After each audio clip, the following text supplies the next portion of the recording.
Hi, everyone. Today I'm joined by Tony Wolf. Tony and I are really excited to announce a new series of events, gatherings that we'll be doing here at Sky Meadow, called the Sky Meadow Mystery School. And our first one will be in this August, August 21st to the 28th. I thought we would just talk a little bit about what sort of things we'll be getting up to and maybe a little bit about how this will be a little bit different from what we've done in the past around the residencies. But yeah. So Tony, thank you so much for not only coming on this podcast to talk about this, but for being a collaborator on this really exciting new series of events. Yes, I think it will be exciting. Um, we should talk a bit about how this whole thing started because it's all very recent and it's all kind of zooming ahead. Um, the way it started was my wife, Kat, and I attended the Sacred Harvest residency last year, and we loved it. And it was a highlight of the year, absolutely. And then I've been sort of becoming a little more involved in the meta-modern spirituality scene since then. We attended the Metamodern Spirituality Lab very recently. And basically, the day we got back, we were talking about that experience, and a light bulb sort of flashed on. It's the idea that the harvest period is obviously a sort of an all hands on deck situation from a practical point of view for Sky Meadow, because you folks actually need people on the ground harvesting and carrying logs and all of the apple picking and those sorts of cool things. Hmm. Um, the idea that it might be useful or at least fun, or maybe both, to try to attract a sort of a wider audience to that event and just expose more people to the wonder that is Sky Meadow. And then from my end, you have this, I've been working on developing this kind of, I sometimes call it an aestheticized and embodied philosophy for the past 35 years or so. Over the past 5 years, I've been very tentatively starting to bring some of that out for public consumption because I think a small number of people do it. Some people find it useful. And the light bulb moment was we could do all three of those things at the same place at the same time. Under the umbrella term of this mystery school concept. Yeah. Yeah, no, that's a good setup. So yeah, in the past, last year we did these two residencies, a spring and a fall residency, where people came, sort of a free work exchange. You could stay in one of the cabins, work the gardens, and just help us at this important time of the year, agriculturally to, either be kind of doing a lot of the prep for the land or to harvest. And so yeah, we met at the harvest gathering and it seemed like, as you're suggesting, and what the kind of vision for this, where that kind of blossomed from, was being able to do more in that space around not just kind of working the land, but also some more interesting kinds of activities and sort of certain kinds of mythopoetic engagement. And so this was birthed this notion of the Sky Meadow Mystery School that could kind of bring both of those things together. So it is basically like still doing a lot of the permaculture, harvesting, garden work, tending to the land, cultivation stuff, and kind of learning some homesteading skills. But now there's sort of this additional layer of what you'll be bringing to it. So yeah, maybe actually you could talk a little bit about that stuff. I think people might have an intuitive sense of what it means to engage in some homesteading and some wood stacking and that sort of a thing. But what's the mysterious aspect that brings more content into the mystery school element of this? Well, we're planning every day to begin with a kind of moving meditation practice, which will combine movement skills with also voice and breath work, as a sort of a group warm up. I believe we have 2 hours then scheduled for homesteading work, which is it's so satisfying. It's something that Kat and I both found when we attended the harvest last year, because we both work in somewhat heady Mm. spheres. I'm a writer, she's a media producer and that sort of thing. Um, and there's something so nice about, like, here is a stack of 1,000 pieces of firewood. Your task is to move this stack into these sheds to prepare for the winter. And that's very refreshing, and it's very wholesome. I think wholesome is sort of a key word there.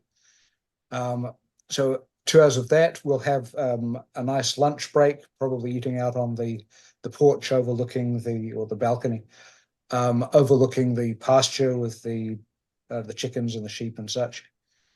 There will be typically a craft activity, art, but think of it as craft activity immediately following lunch. I think we have another 2-hour period of homesteading work after that. Then a period of free time for several hours. Dinner, which can be communal, can be people can cook for themselves. Except for the last day where we'll have one of Erin's magnificent feasts of local produce. And then in the evening, the mythopoetic activity kicks into gear. So there will be storytelling, there will be ritual activity, ritual expeditionary activity,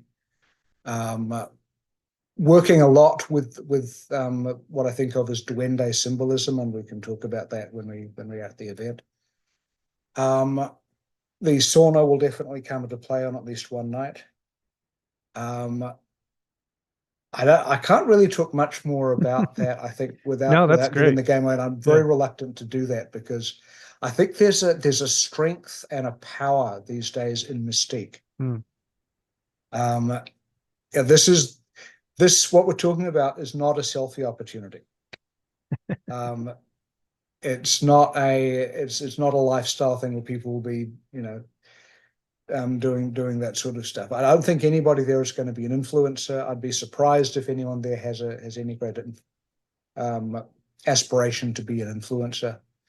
It's deeper than that, and I'm hoping it's going to be more actually magical and significant than that. It is not the Mysterium Tremendum. It's not to me, not so much. But it is consciously hearkening back to the mystery schools of classical Greece and Rome and Egypt, drawing some sort of mythopoetic inspiration from those events, what we know of them, but more particularly geared towards this embodied, I use the phrase embodied and aestheticized philosophy. I wish there was an easier way to say that in English. Revolving around the idea, the philosophy of memento mori, ergo carpe diem, which is Latin for remember death and therefore seize the day. And that's been the animating philosophy, principle, guiding light of my life, really, since I was in my mid-20s thereabouts.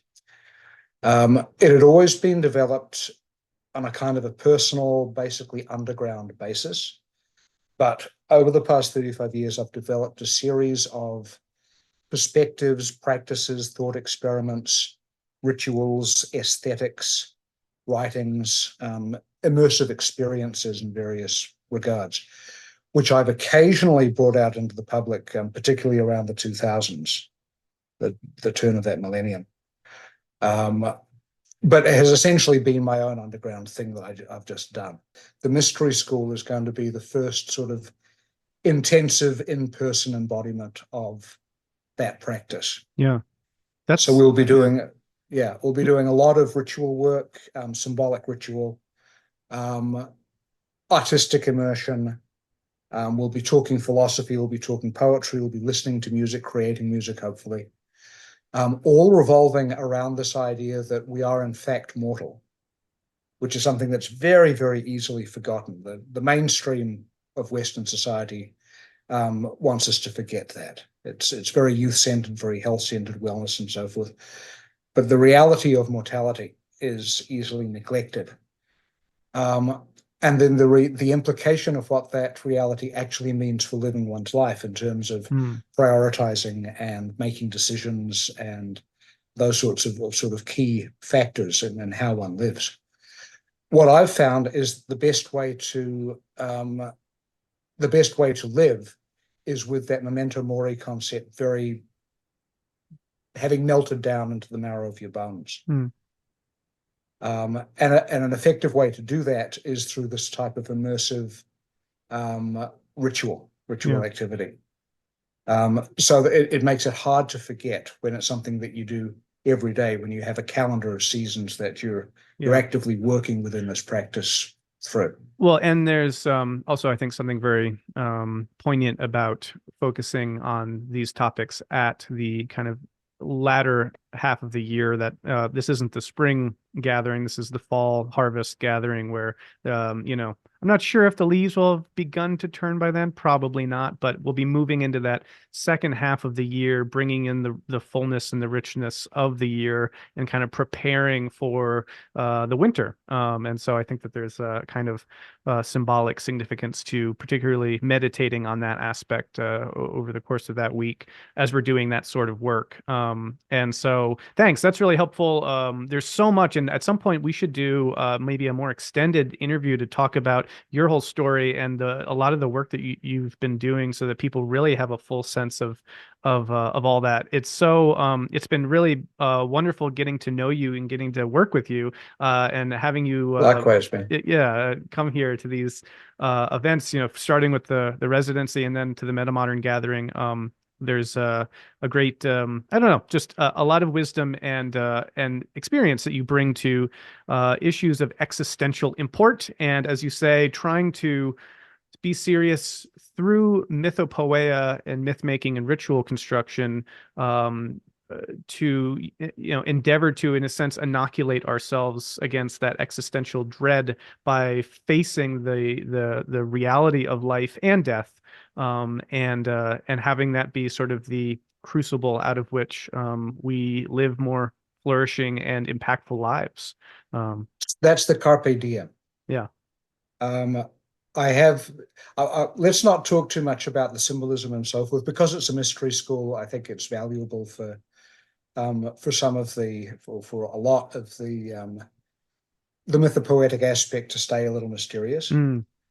But yeah, it's something that I've noticed when the occasions I've had to sort of introduce this philosophy in various formats, people are inclined to fixate on the memento mori. They're inclined to fixate, as it were, on the skull. I think that's a type of arrested death anxiety, and you've got to just blow past that to get to the carpe diem, which is really the more important part, certainly the more interesting part. Life is way more interesting than death. Death is important. Life is cool. Life is fun. Life is interesting. So that's an important point to make. It's not that we're going to be sort of wallowing in misery. It's not so much a doom event. It's not my jam. So I think, people who, no, I appreciate you mentioning that though, because, and it's probably a frequent, caveat or clarification that needs to be made. So I'm happy you're going there. I didn't mean to cut you off. Keep going. Yeah, well, it's the idea of, I divide the temporally. I talked a little bit about the calendar concept before. Very simply, I would consider there are two ritual seasons, which I refer to as Floralia, which we're in right now, and Memoria, which we will be in just at the beginning of, by the time we do the mystery school. And Floralia is an ancient Roman, I think, tradition. And that is the festival of life and flowers and color and summer and spring and those sorts of nice things. And then you have Memoria, which is the quieter, colder, more contemplative, the season of death and dying, fall and winter.